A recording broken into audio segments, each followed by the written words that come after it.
So, Chapter 5 is all about the autonomic nervous system, which is a division of the nervous system in general.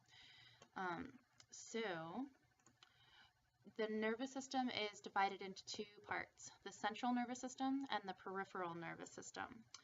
The central nervous system includes the brain and spinal cord, whereas the peripheral nervous system is the cranial nerves and spinal nerves. The peripheral nervous system is further separated into two divisions, the somatic and the visceral division.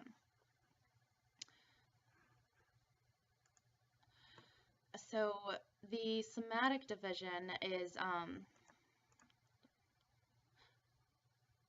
so the autonomic nervous system innervates smooth and cardiac muscles. Let me go back up there for a second and see if I can explain that a little bit better. The visceral division is the autonomic nervous system as a whole.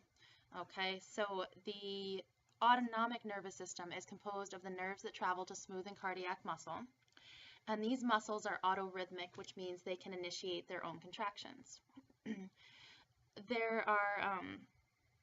The autonomic nervous system regulates the activity of organs. It can increase or decrease the activity of the organ to maintain homeostasis. The autonomic nervous system is further divided into two divisions, which you might be familiar with, parasympathetic and the sympathetic. Sympathetic is fight or flight. Parasympathetic is rest and digest. So when you're thinking about what each division of the peripheral nervous system does, or the autonomic nervous system does, try to remember that little phrase. It'll help you to think about what's going on in the body when that system is activated. Organs generally receive a nerve from each division, from parasympathetic and sympathetic, and that's referred to as dual autonomic innervation. So, the parasympathetic division. This division is more active during periods of rest and restoration, again, rest or digest. And the parasympathetic nerves increase body functions such as digestion and elimination of waste products. Let's go into that a little more.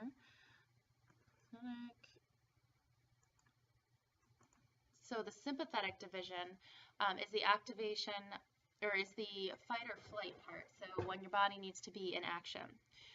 Generally, this will lead to increased heart rate, force of myocardial contraction, or force of heart contraction, as well as bronchodilation or opening up of the airways. These are all things that would need to happen if you were going to run from, say, an attacker, or if you were under stress and needed to move a little quicker. So this system allows for greater expenditure of energy for both physical and mental exertion. So the main pharmacological difference between the two, the parasympathetic and sympathetic, is the neurotransmitter release from the nerve endings. So norepinephrine or epinephrine is commonly seen in sympathetic, whereas acetylcholine is seen in parasympathetic. So nerves that release acetylcholine are referred to as cholinergic, and nerves that release norepinephrine are referred to as adrenergic. So, on slide 10, we have a little bit of a chart that has the effects of sympathetic and parasympathetic stimulation. Again, keep in mind your rest or digest and fight or flight. That'll help you sort of group things in this chart together. That'll give you a good idea of, again, what happens when these systems are activated. We already covered slide 11. Last but not least, slide 12, the receptors that are associated with those neurotransmitters.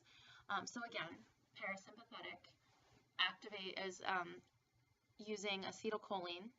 Those nerves are called cholinergic, the ones that release acetylcholine. And acetylcholine acts on muscarinic and nicotinic receptors.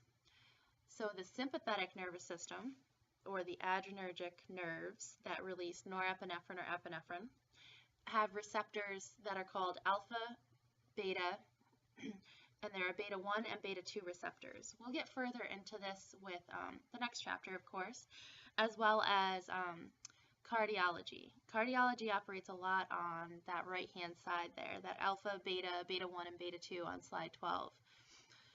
So that is the end of chapter 5. We'll move on to chapter 6 in a separate video. And I'll see you then.